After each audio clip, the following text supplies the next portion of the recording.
Hey, Maywood. Chris.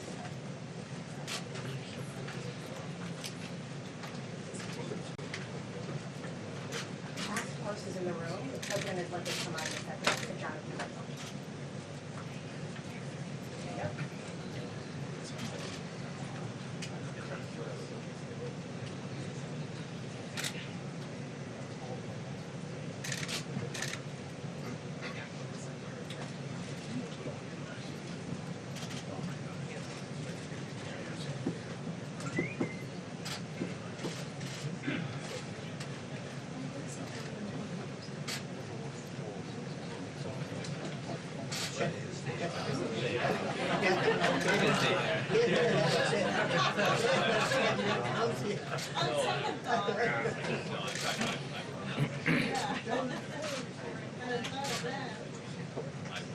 They had the dust off the voting line. They haven't used the White House briefing room here for some time. The president, of course, spent very little time in this room. It is packed right now. Members of the cabinet behind me here. You see Economic Council Director Hubbo is here. Health Secretary Cesar is here as well. The president arrived back from India just this morning.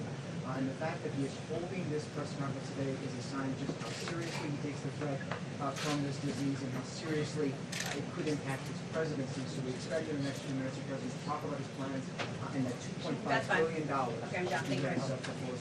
Is Jeff good? Okay, thank you. Yes, sir.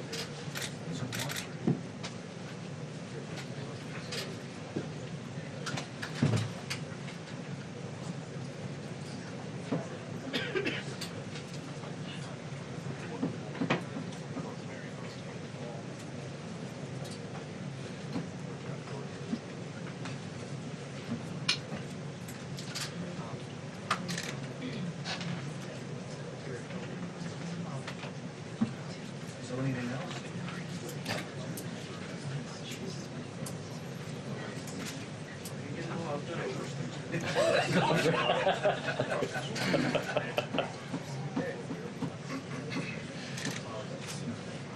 Just between us and Just between us. people.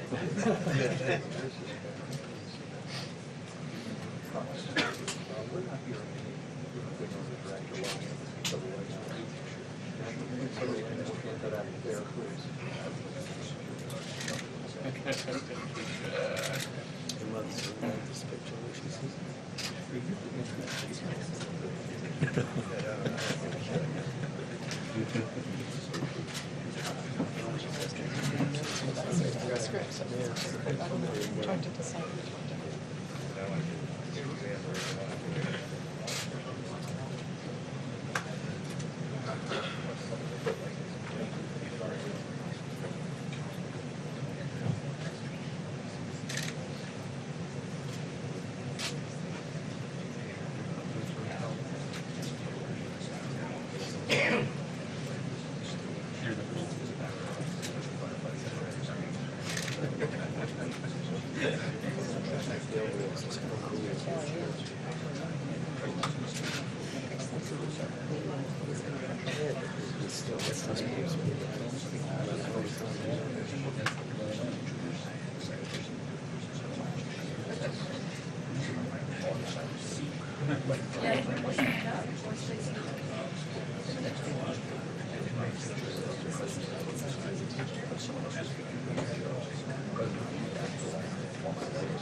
I've never seen this.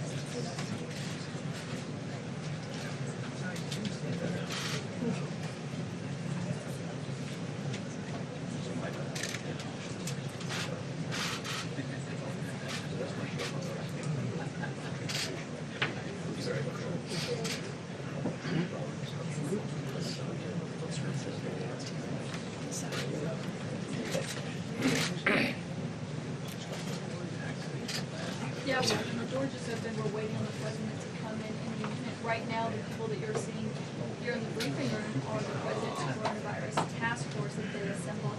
And of course, the big question is going to be coming out of this is whether or not they pick someone who is going to be really running point on this, more so than they have already with the Health and Human Services Secretary. We've heard from lawmakers and several other sources inside the administration say that that has been something that has been weighing, like the Obama administration did with the Ebola virus. Though today the Health and Human Services Secretary testified they do not believe that's a position, and we'll hear from the President.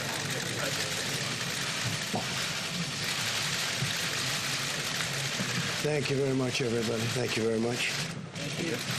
Before I begin, I'd like to extend my deepest condolences to the victims and families in Milwaukee, Wisconsin.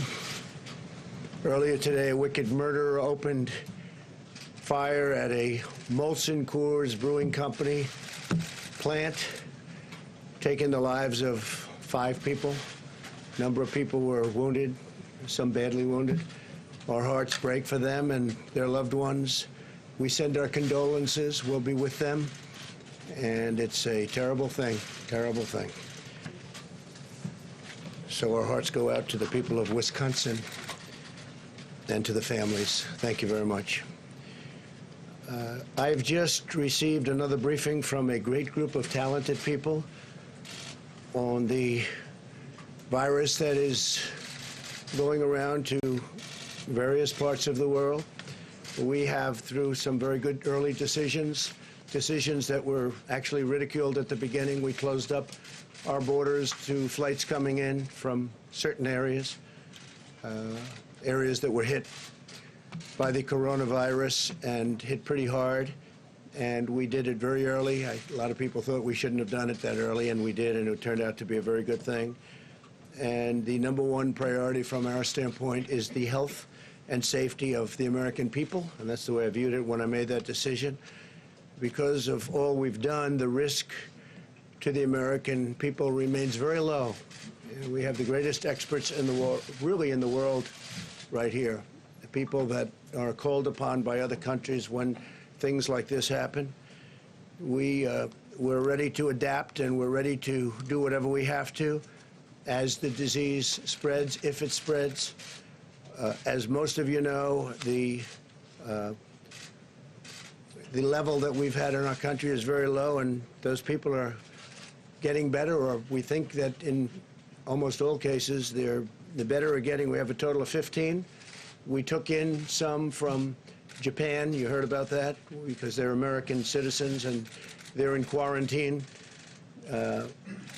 And they're getting better, too. But we felt we had an obligation to do that. It could have been as many as 42. And we found that it was just an obligation we felt that we had. We could have left them, and that would have been very bad, I think, American people. And they're recovering. Of the 15 people, the original 15, as I call them, 8 of them have returned to their homes, to stay in their homes until fully recovered. 1 is in the hospital, and 5 have fully recovered. And 1 is, we think, in pretty good shape. And it's in between hospital and going home. So we have a total of, 15 people, and they're in a process of recovering, with some already having fully recovered. We started out by looking at certain things. We've been working with the Hill very, very carefully, very strongly, and I think we have very good bipartisan spirit for money. We were asking for $2.5 billion, and we think that's a lot, but the Democrats and I guess Senator Schumer wants us to have much more than that. And normally in life I'd say, we'll take it. We'll take it. If they want to give more, we'll do more. We're going to spend whatever's appropriate. Hopefully we're not going to have to spend so much, because we really think we've done a great job in keeping it down to a minimum. And again, we've had tremendous success beyond what people would have thought. Now, at the same time, you do have some outbreaks in some countries. Italy and various countries are having some difficulty. China, you know about where it started. I spoke with President Xi.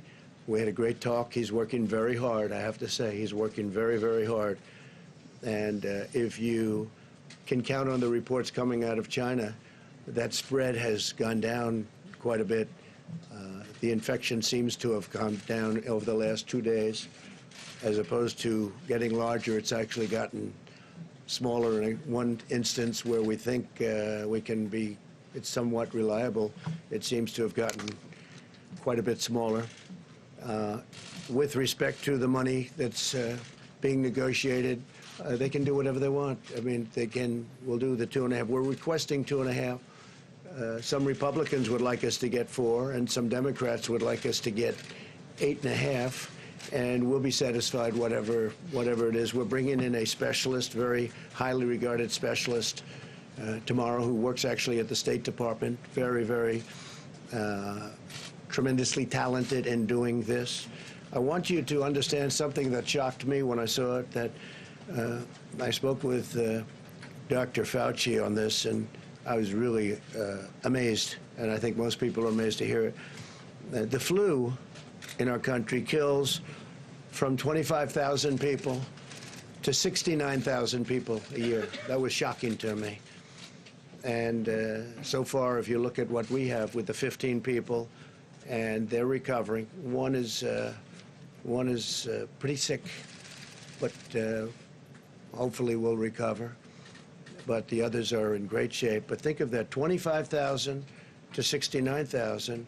Over the last 10 years, we've lost 360,000. These are people that have died from the flu, from what we call the flu. Hey, did you get your flu shot?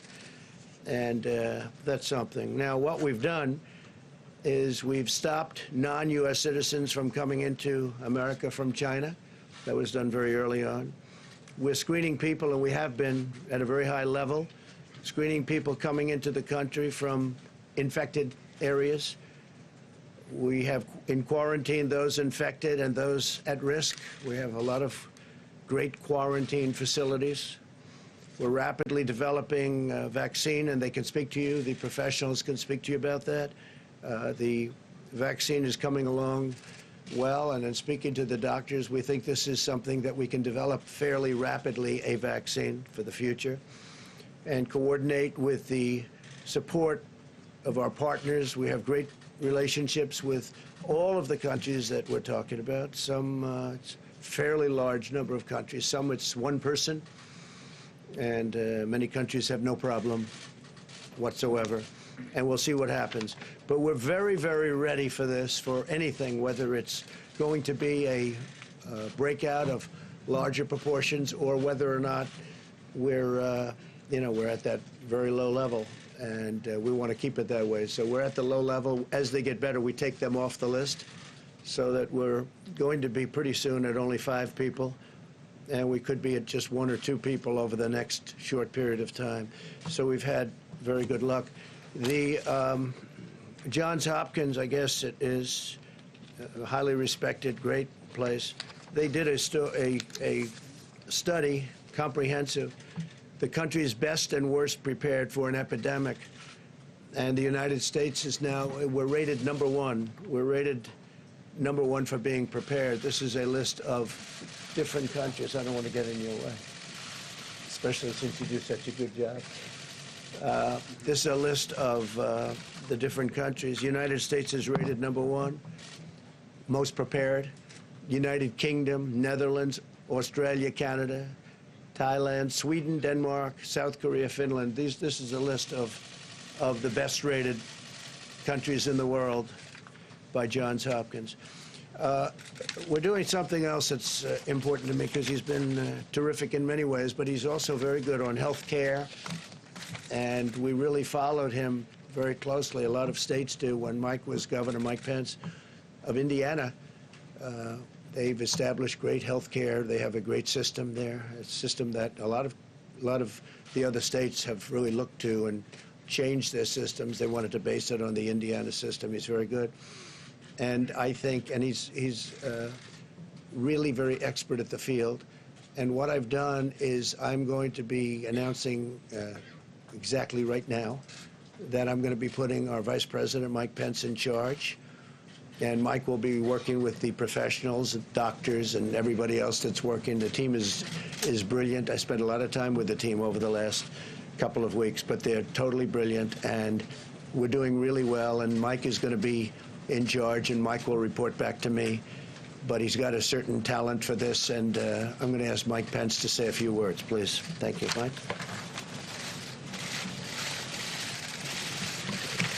Thank you, Mr. President. President Trump's made clear from the first days of this administration we have no higher priority than the safety, security, health, and well-being of the American people.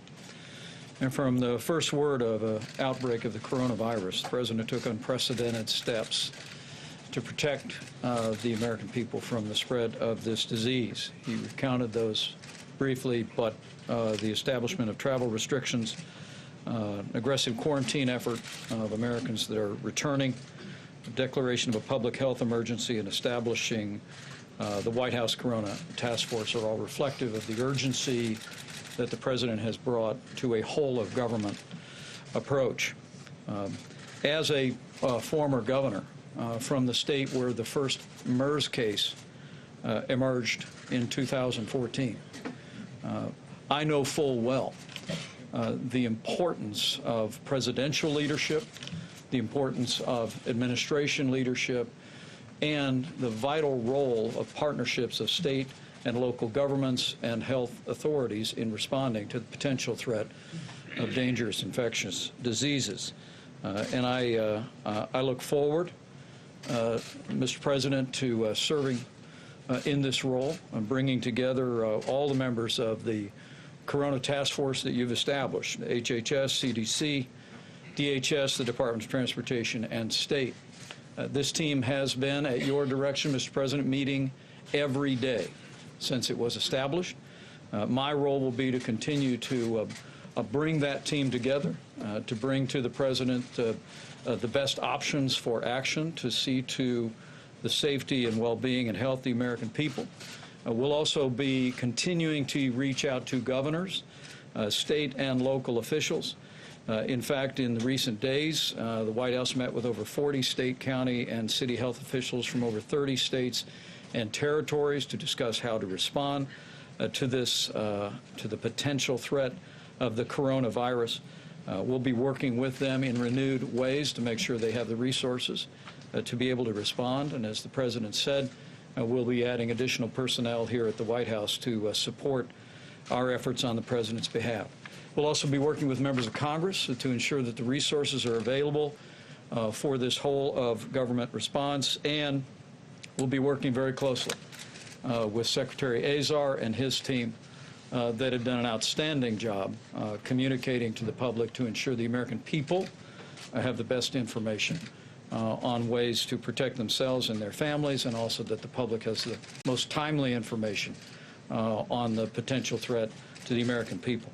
Mr. President, as we've been briefed, while the threat to the American public remains low of a spread of the coronavirus, you have directed this team to take all steps necessary to continue to ensure the health and well-being of the American people. And the people of this country can be confident that under your leadership, we will continue to bring the full resources of the federal government in coordination with our state and local partners to see to the health and well-being and to the effective response to the coronavirus here in the United States of America. With that, the President's asked me to recognize the Secretary of Health and Human Services, Alex Azar, and also the Deputy Director of CDC, Dr. Ann Shaka, for remarks. Secretary. Well, thank you, Mr. Vice President, and thank you, Mr. President, for gathering your public health experts here today and for your strong leadership in keeping America safe. And I just want to say I could not be more delighted that you've asked the Vice President, my old friend and colleague, to lead this whole-of-government approach with us under the Emergency Support Function number 8. As of today, we have 15 cases of COVID-19 that have been detected in the United States, with only one new case detected in the last 2 weeks. We also have 3 cases among Americans repatriated from Wuhan and 42 cases among Americans repatriated who had been stuck on the Diamond Princess in Japan. The president's early and decisive actions, including travel restrictions, have succeeded in buying us incredibly valuable time. This has helped us contain the spread of the virus, handle the cases that we have, and prepare for the possibility that we will need to mitigate broader spread of infections within the United States. The president's actions, taken with the strong support of his scientific advisors, have proven to be appropriate, wise, and well calibrated to the situation. We're grateful for the hard work that healthcare workers, first responders, communities, and state and local leaders have put into the response so far. Because of this hard work and the president's leadership, the immediate risk to the American public has been and continues to be low. Our containment strategy has been working. At the same time, what every one of our experts and leaders have been saying for more than a month now remains true.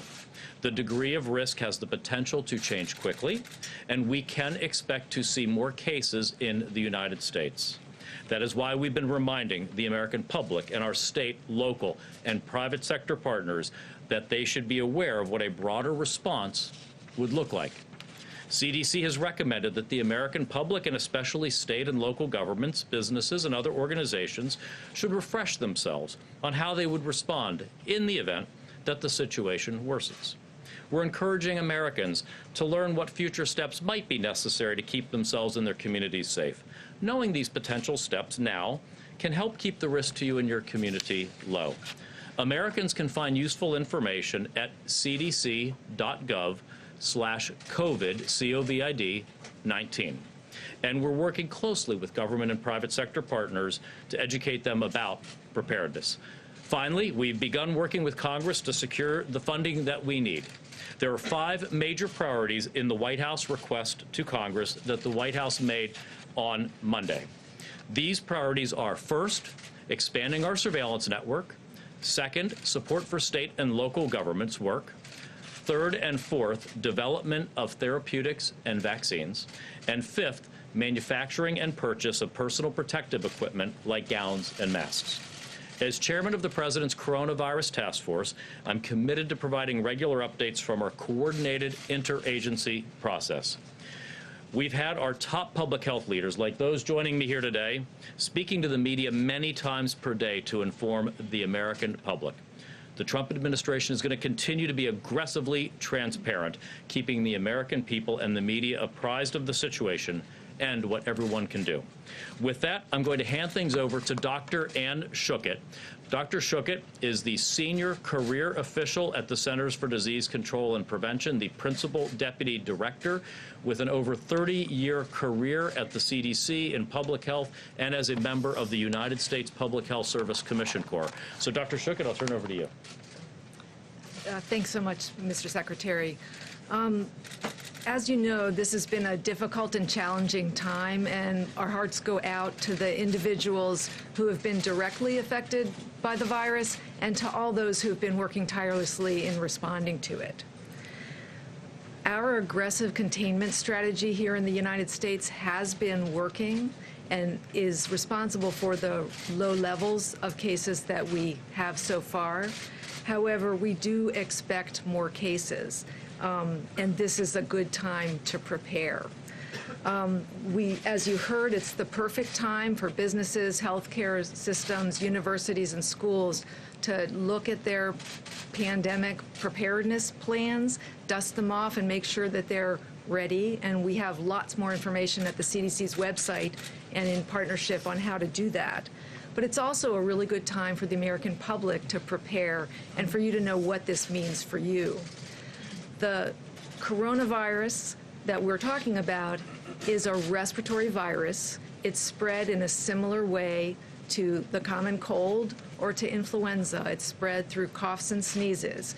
And so those everyday sensible measures that we tell people to do every year with the flu are important here. Covering your cough, staying home when you're sick, and washing your hands. Tried and true, not very exciting measures, but really important ways that you can prevent the spread of respiratory viruses. So this the trajectory of what we're looking at over the weeks and months ahead is very uncertain, but many of the steps that we have taken over the past 15 years to prepare for pandemic influenza and our experience going through the 2009 H1N1 pandemic of influenza remind us of the kinds of steps that our healthcare system, our businesses, our communities and schools may need to take. We're in this together, all of government, the public and the private sector, and the CDC wants to make sure you have the best information available every day. Thank you.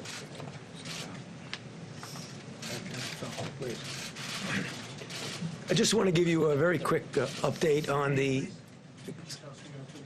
My name is Dr. Tony Fauci. I'm the director of the National Institute of Allergy and Infectious Diseases at NIH. Just a very quick update on the countermeasure development in the form of vaccines and therapeutics. I had told this audience at a recent press briefing that we have a number of vaccine candidates and one prototype one to give you a feel for the time frame of a vaccine and what its impact might be now and in subsequent years, is that I told you we would have a vaccine that we would be putting into trials to see if it's safe and if it induces a response that you would predict would be protective in about 3 months. I think it's going to be a little bit less than that. It's probably going to be closer to 2 months. That would then take about 3 months to determine if it's safe and immunogenic, which gives us 6 months. Then you graduate from a trial, which is phase 1 of 45 people, to a trial that involves hundreds, if not low thousands of people to determine efficacy. At the earliest, an efficacy trial would take an additional 6 to 8 months.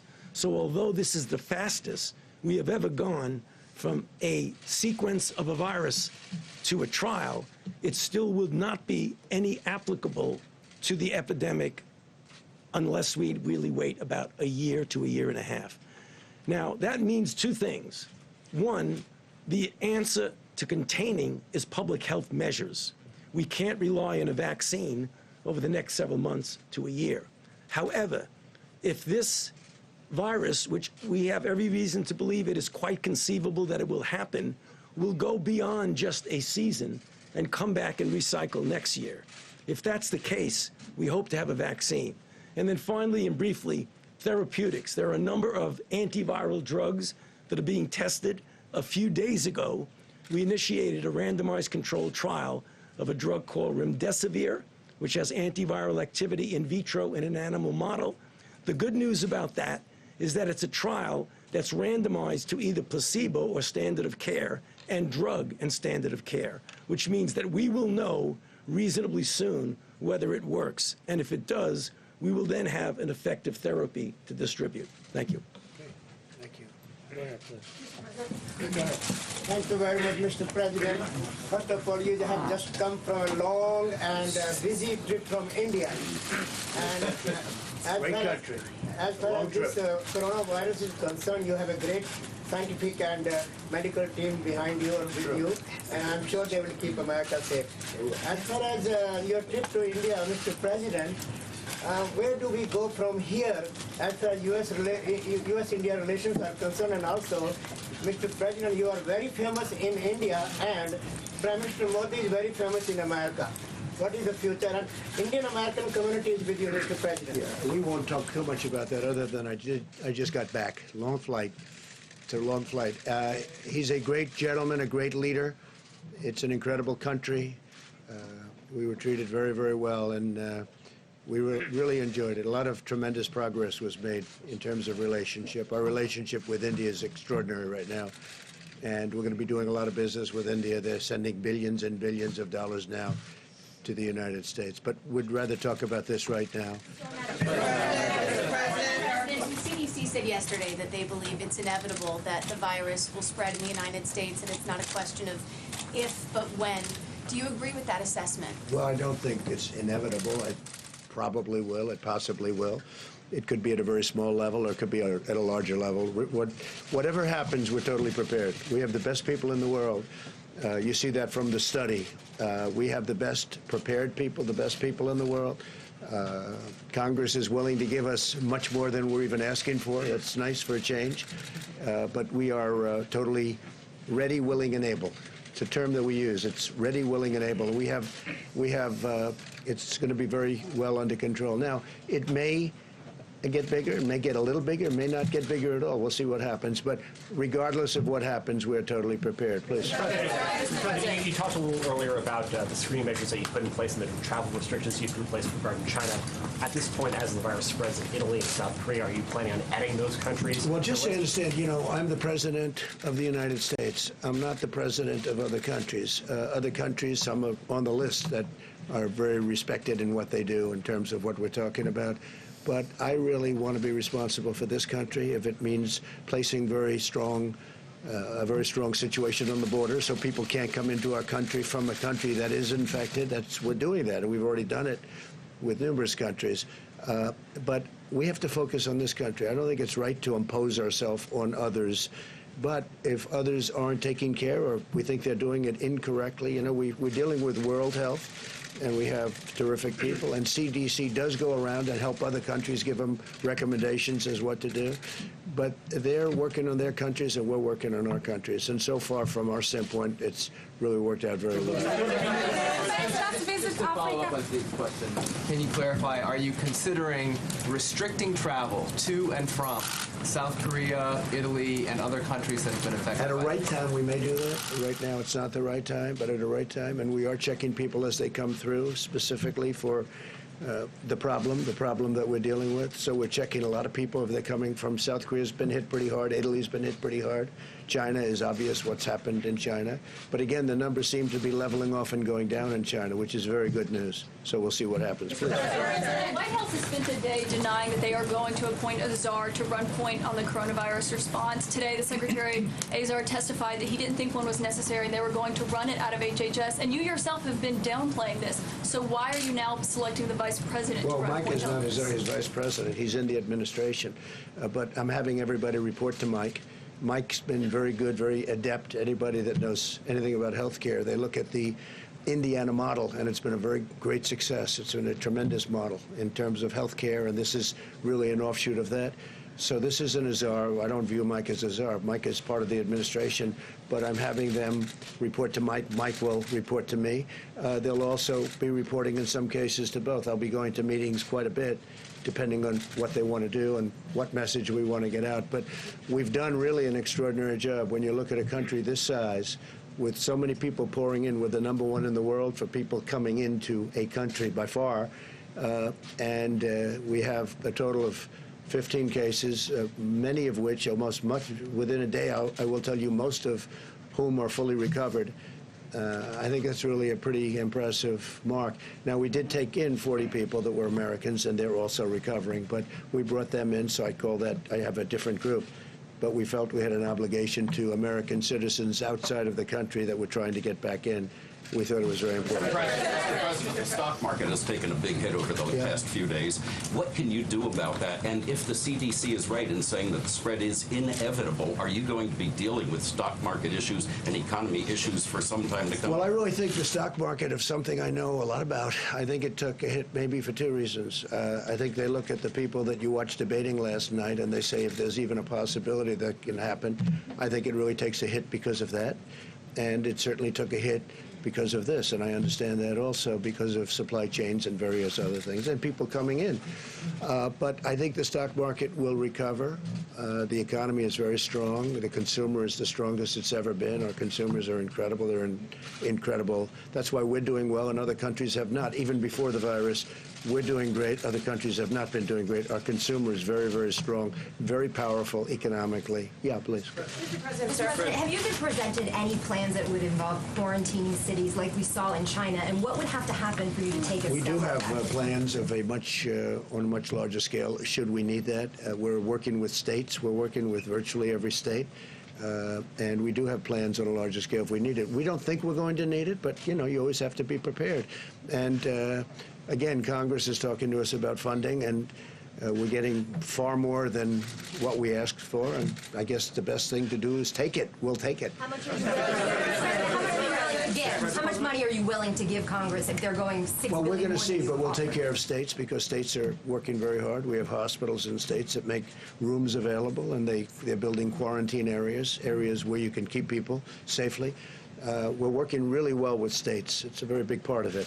So, you know, my attitude, if Congress wants to give us the money so easy, wasn't very easy for the wall, but we got that one done. If they want to give us the money, we'll take the money and we'll just do a good job with it. Yeah, please. Go ahead. Go ahead. Mr. President, should Americans be going out getting protective equipment such as masks and so forth? And if so, what is the U.S. doing to boost production of masks? Well, we can get a lot of it. In fact, we've ordered a lot of it just in case we need it. We may not need it. You understand that. But in case we're looking at worst case scenario, we're going to be set very quickly. But I don't think we're going to ever be anywhere near that. I really don't believe that we're going to be anywhere near that. Our borders are very controlled. Our flights in from certain areas that we're talking about are very controlled. I don't think we'll ever be anywhere near that. Please go ahead. Back to the stock market for a second. The travel-related stocks have especially been hammered here in the last couple days. What would you say to Americans out there who right now are looking forward to the summer or the upcoming months and saying to themselves, should I make myself a summer plan? Should I go travel abroad? Well, hopefully they're going to be able to do that. We hope that it's going to be in good shape by that time. But, you know, they're going to have to remain a little bit flexible. Yeah, I would say travel-related companies, certainly right now, they would be hurt. At the same time, this ends. This is going to end. Hopefully it'll be sooner rather than later. And I think the business that they lost will be picked up at a later date. But, you know, right now, I think they're not going to be, probably not going to be going to China. They're not going to be going to certain countries where the problem is far greater than it is in the United States. What it's going to do is keep people home, and they're going to travel to places that we have. We have the greatest, it's the greatest tourism country in the world. So instead of leaving our country, leaving our shores, they'll stay here. And again, when you have 15 people, and the 15 within a couple of days is going to be down to close to zero, that's a pretty good job we've done. What is your response to Speaker Pelosi, who said earlier today that you don't know what you're talking about the coronavirus? I'm also wondering if you'd want to address critics who say you can't be trusted about what your administration is saying. Sure. I think Speaker Pelosi's incompetent. She lost the Congress once. I think she's going to lose it again. She lifted my poll numbers up 10 points. I never thought that I would see that so quickly and so easily. I'm leading everybody. We're doing great. I don't want to do it that way. It's almost unfair if you think about it. But I think she's incompetent, and I think she's not thinking about the country. And instead of making a statement like that, where I've been beating her routinely at everything, instead of making a statement like that, she should be saying we have to work together because we have a big problem potentially, and maybe it's going to be a very little problem. I hope that it's going to be a very little problem, but we have to work together. Instead, she wants to do that. Same thing with crying Chuck Schumer. He goes out and he says, the president only asked for $2.5 billion.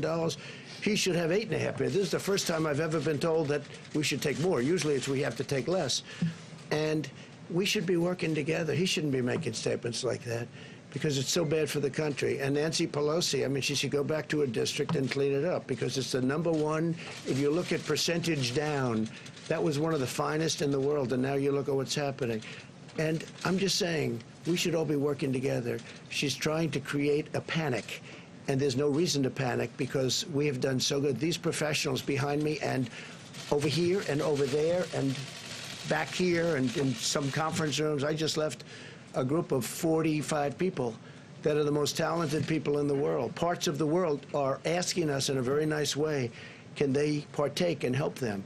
So Nancy Pelosi shouldn't, and she knows it's not true. She knows all they're trying to do is get a political advantage. This isn't about political advantage. We're all trying to do the right thing. They shouldn't be saying, this is terrible, President Trump isn't asking for enough money. How stupid a thing to say. If they want to give us more money, that's okay. We'll take more money. Some Republicans think we should have more money, too. That's okay. We'll take more money. But they shouldn't demean the people that are on the stage who are the finest in the world. They're not demeaning me.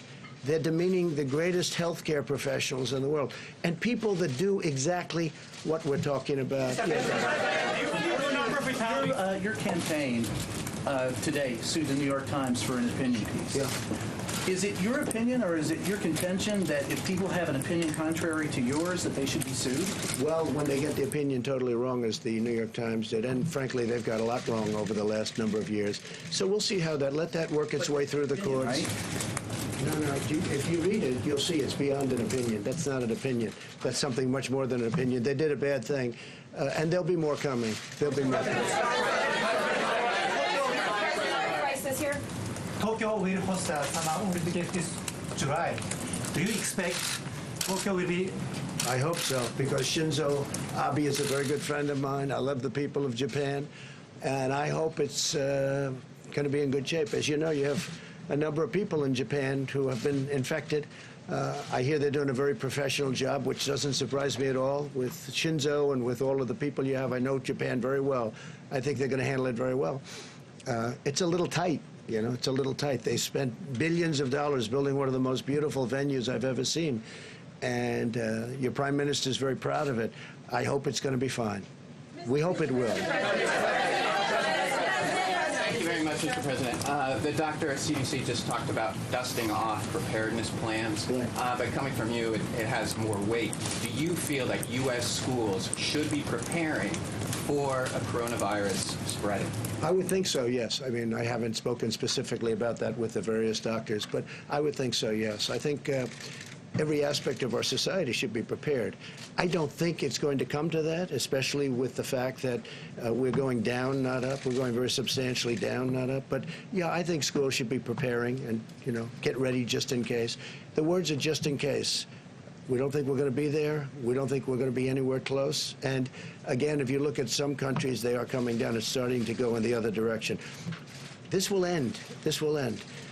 You look at flu season, I said 26,000 people. I never heard of a number like that. 26,000 people going up to 69,000 people, doctor, you told me before. 69,000 people die every year from 26 to 69, every year from the flu. Now think of that. It's incredible. So far, the results of all of this that everybody's reading about, and part of the thing is you want to keep it the way it is. You don't want to see panic, because there's no reason to be panicked about. But when I mentioned the flu, I said, actually, I asked the various doctors, I said, is this just like flu? Because people die from the flu, and this is very unusual. And it is a little bit different, but in some ways it's easier, and in some ways it's a little bit tougher. But we have it so well under control. I mean, we really have done a very good job. Go ahead. Thank you, Mr. President. You mentioned the stock market earlier. To go back to that, to be clear, the Dow Jones dropped more than 2,000 points this week. Are you suggesting that that was overblown? Are financial markets overreacting here? I think the financial markets are very upset when they look at the Democrat candidate standing on that stage making fools out of themselves. And they say, if we ever have a president like this, and there's always a possibility, it's an election, you know, who knows what happens, right? I think we're going to win. I think we're going to win by a lot. But when they look at the statements made by the people standing behind those podiums, I think that has a huge effect, yeah. Had to do with the coronavirus? No, I think it did. I think it did. But I think you can add quite a bit of sell-off to what they're seeing, because they're seeing the potential. You know, again, I think we're going to win. I feel very confident of it. We've done everything and much more than I said we were going to do. You look at what we've done. What we've done is incredible, with the tax cuts and regulation cuts and rebuilding our military, taking care of our vets and getting them choice and accountability. All of the things we've done, protecting our Second Amendment. I mean, they view that, the Second Amendment, they're going to destroy the Second Amendment. When people look at that, they say, this is not good. So you add that in. I really believe that's a factor. But no, this is what we're talking about is the virus. That's what we're talking about. But I do believe in terms of CNBC and in terms of Fox Business, I do believe that that's a factor, yeah. And I think after I win the election, I think the stock market's going to boom like it's never boomed before. Just like it did, by the way, after I won the last election. The stock market the day after went up like a rocket ship. At what point would you be considering loosening the travel restrictions regarding China? When we're at a point where we don't have a problem. You know, we're not going to loosen the travel restrictions. That's what saved us. Had I not made, Mike alluded to it, had I not made a decision very early on not to take people from a certain area, we wouldn't be talking this way. We'd be talking about many more people would have been infected. I took a lot of heat. I mean, some people call me racist because I made a decision so early. And we had never done that as a country before, let alone early. So it was a bold decision. It turned out to be a good decision. But I was criticized by the Democrats. They called me a racist because I made that decision, if you can believe that one. We have to all work together. We can't say bad things, and especially when we have the best team anywhere in the world. And we really gave it an early start. We gave it a very early start. Have consistently called for enormous cuts to the CDC, the NIH, and the WHO. You've talked a lot today about how these professionals are excellent, how they're critical and necessary. Does this experience at all give you pause about those? No, because cuts? we can get money and we can increase staff. We know all the people. We know all the good people. It was a question I asked the doctors before. Some of the people we cut, they haven't been used for many, many years, and if we ever need them, we can get them very quickly. And rather than spending the money, and I'm a business person, I don't like having thousands of people around when you don't need them. When we need them, we can get them back very quickly. For instance, we're bringing some people in tomorrow that are already in this, great government that we have, and very specifically for this.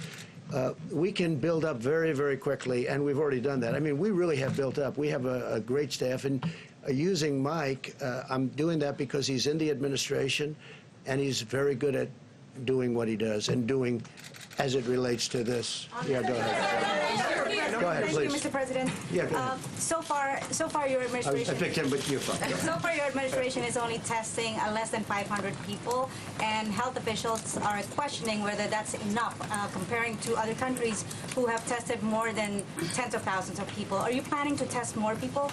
Well, we're testing everybody that we need to test, and we're finding very little problem. Very little problem. Now, you treat this like a flu. We were, in fact, I might ask one of the doctors to come up and explain it. You want to wash your hands a lot. You want to stay, if you're not feeling well, if you feel you have a flu, stay inside, sort of quarantine yourself, don't go outside. But there are certain steps that you can take that we won't even be necessary. You know, in many cases, when you catch this, it's very light. You don't even know there's a problem. Sometimes they just get the sniffles. Sometimes they just get something where they're not feeling quite right. And sometimes they feel really bad. But that's a little bit like the flu. It's a little like the regular flu that we have flu shots for. And we'll essentially have a flu shot for this in a fairly quick manner. Yeah, go ahead. Mr. President, 2 weeks ago, Mr. President, your acting OMB director was in this room and was talking about what he expects to be GDP growth for this coming year.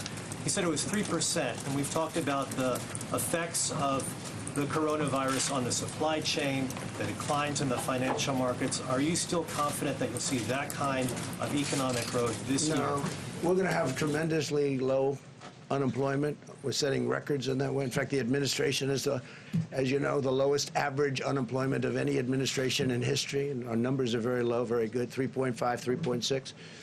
But you can't really see what this does in terms of GDP.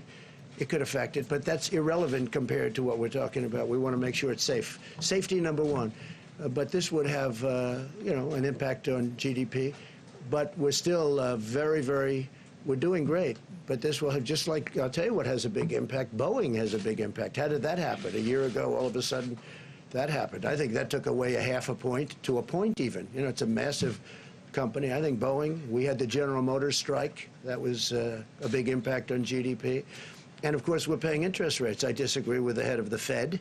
I'm not happy with what that is, because he's kept interest rates. President Obama didn't have near the numbers, and yet, if you look at what happened, he was paying zero. We're paying interest. Now, it's more conservative, and frankly, people that put their money away are now getting a return on their money as opposed to not getting anything. But I think, we're the greatest of them all. We should be paying the lowest interest rates. And when Germany and other countries are paying negative rates, meaning they're literally getting paid when they put out money. I mean, they borrow money and they get paid when it gets paid back. Who ever heard of this before? It's a first.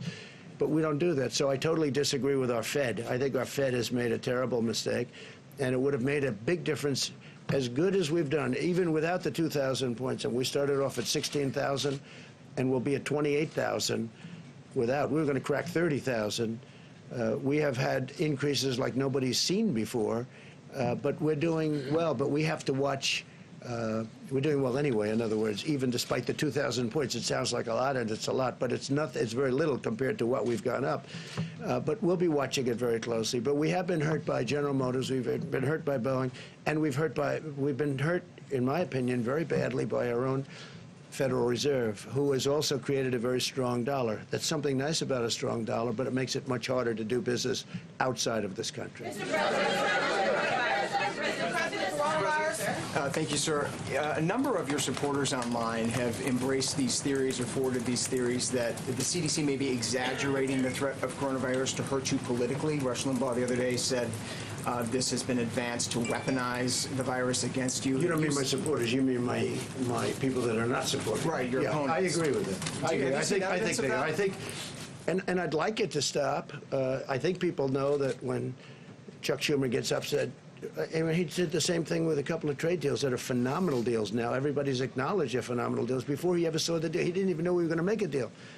They said, what do you think of the deal with China? I don't like it. I don't like it. He talked about tariffs. I left the tariffs on, 25% on $250 billion. He said he took the tariffs off. He didn't even know the deal. And he was out there knocking it because that's a natural thing to say.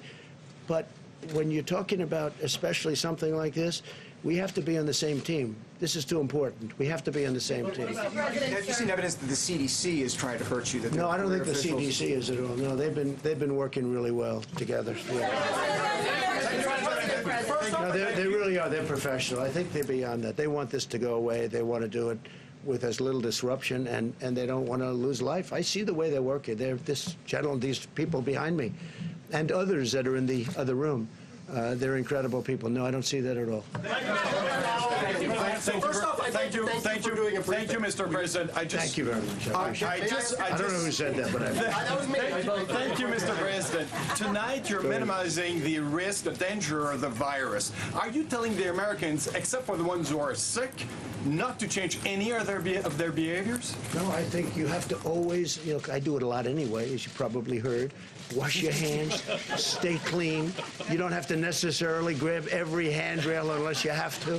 You do certain things that you do when you have the flu. I mean, view this the same as the flu. When somebody sneezes, I mean, I try and bail out as much as possible when they're sneezing. I had a man come up to me a week ago. I hadn't seen him in a long time, and I said, how you doing? He said, fine, fine. He hugs me, kisses. I said, are you well? He says, no. He said, I have the worst fever and the worst flu. And he's hugging and kissing me. So I said, excuse me. I went there, I started washing my hands. So you have to do that. This is, I really think, Doctor, you want to treat this like you treat the flu, right? And, it's going to be. I want to have you, I love you. It was so nice of you to say thank you very much. Go ahead, give me a nice question then. Don't ruin it. Don't ruin it with a bad question. Go ahead. It's nice to talk to you without the helicopter. I got to say that. But also, I want to talk to you about 2014. During the Ebola crisis, you said you wanted a quote-unquote full travel ban. You said Obama was a quote-unquote stubborn dope, not for doing it. You said, just stop the flights, dummies. You also said it was a quote-unquote total joke to appoint someone to lead the Ebola response with, quote, zero experience in the medical field. Now you've appointed They listened to a lot of what I had to say. I did. So how does that square with what you're doing now? They listened to a lot, well, because it's a much different problem than Ebola. Ebola, you disintegrated, especially at the beginning. They've made a lot of progress now in Ebola. But with Ebola, we were talking about it before. You disintegrated. You got Ebola. That was it. This one is different, much different. This is a flu. This is like a flu.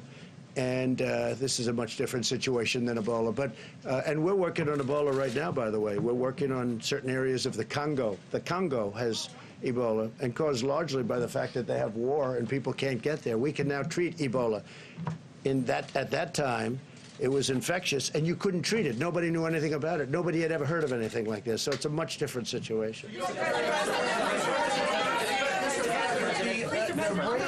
Mortality. I think it was to me. Thank you. So, let me ask you this. Yeah, go ahead. In just the course of the last couple of minutes, you have disputed some of what the officials that are working in your administration behind you have said about the risk of coronavirus and its spread.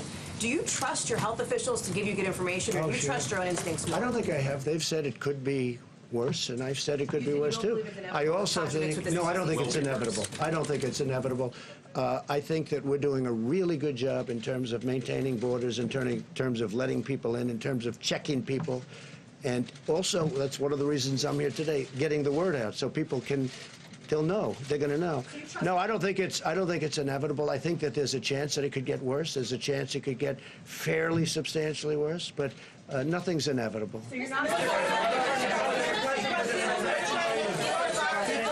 Mr. President, Brazil has its first case. That's right. Brazil. Right, Brazil. Yeah. And you have many Americans now in Brazil for Carnival. What are your concerns, and what are the procedures and practices that you plan to implement as those Americans are trying to come back home? Yes, we've gotten very strong on people coming in from Brazil. Now, it only has one case. It's a big country, but it only has one case. But still, it's a case. We deal with Brazil very well. The president's a very good friend of mine. In fact, he ran on it's called Make Brazil Great Again. That's what he ran on. We get along very well. I know you're so thrilled to hear that. We get along very, very well. And we're working with Brazil, but we have much worse instances than Brazil. You know, you have Italy and you have other countries where they have much more than one person. They have one person right now, as of just a little while ago, one person in Brazil. But Italy is, a deeper problem. And we're checking people coming in very, very strongly from those. And at some point, we may cut that off. You know, at some point, depending on what happens, we may cut certain additional countries off, like we've had to do with China. And we hope we can open it up to China as soon as possible. And we hope the numbers we've been getting, are true on China, where it really has leveled off and started to go down. Because eventually, sometime, that's going to happen. Go ahead. Thank you very much.